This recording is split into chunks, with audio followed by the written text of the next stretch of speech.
Assalamualaikum warahmatullahi wabarakatuh. Halo teman-teman semuanya. Dengan saya Novela Safareskina, NIM 25612010302967. Pada kesempatan kali ini saya sedikit menjelaskan mengenai siklus dasar akuntansi, dan bila saya ada kesalahan atau kekeliruan mohon dimaafkan. Langsung aja kita mulai ke materinya. Sebelum kita bahas apa saja siklus akuntansi, kita harus tahu nih apa itu siklus akuntansi.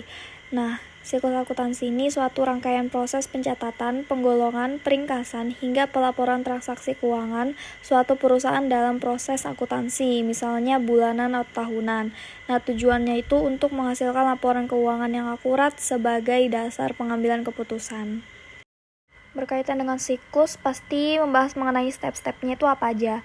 Nah, di sini ada 10 step. Step pertama ada analisis transaksi yang bertujuan untuk menentukan akun yang terlibat dalam suatu transaksi. Akun yang terlibat ini diantaranya akun aset, liabilitas, dan ekuitas.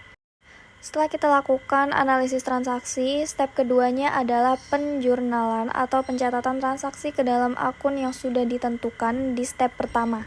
Pencatatan ini dimulai dari pencatatan tanggal transaksi dan nominal transaksi yang dimasukkan dalam sisi debit dan kredit.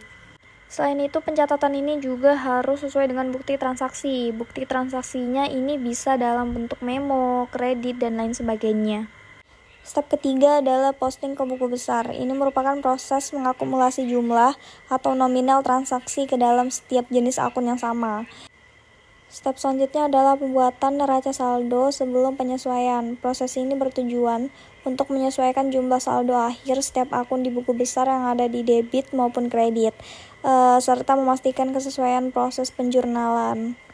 Step kelima adalah mencatat jurnal penyesuaian. Penyesuaian ini dilakukan untuk menyesuaikan akun pendapatan dan beban agar benar-benar sesuai dengan periode terjadinya transaksi.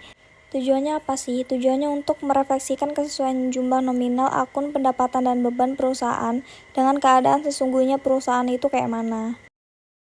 Step selanjutnya adalah pembuatan neraca saldo setelah penyesuaian. Step ini konsepnya sama kayak step keempat, yaitu sama-sama bertujuan untuk memastikan kesesuaian jumlah saldo akhir setiap buku besar. Namun bedanya pada step ini kita pakai saldo akhir buku besar yang udah disesuaikan. Step ketujuh adalah pembuatan laporan keuangan. Laporan keuangan yang perlu dibuat diantaranya adalah laporan laba rugi, laporan perubahan ekuitas, laporan posisi keuangan, dan laporan arus kas. Step ke-8 adalah pembuatan jurnal penutup. Akun yang ditutup diantaranya adalah akun beban, pendapatan, dividen, dan laba rugi. Step selanjutnya adalah pembuatan neraca saldo setelah penutupan. Pada step ini harus bisa memastikan kesesuaian saldo akun real atau akun yang tidak ditutup, baik yang minimal di debit maupun di kredit. Saldo akun real atau akun permanen adalah kumpulan akun yang tersaji di laporan posisi keuangan. Step terakhir adalah pembuatan jurnal pembalik. Tujuannya untuk menyederhanakan pencatatan di periode akuntansi selanjutnya. Seperti namanya, jurnal pembalik hanya dilakukan dengan membalikan penyusunan jurnal penyesuaian. Namun, tidak semuanya jurnal penyesuaian dapat dibalik. Biasanya hanya akun yang berkaitan dengan akun-akun beban yang masih harus dibayar dan pendapatan yang masih harus diterima. Yang penting, pembuatan jurnal pembalik ini tidak wajib atau bersifat opsional. Mungkin segitu aja penjelasan dari materi siklus dasar akuntansi. Terima kasih teman-teman yang sudah nonton dan sudah mendengarkan. Bye-bye. Assalamualaikum warahmatullahi wabarakatuh.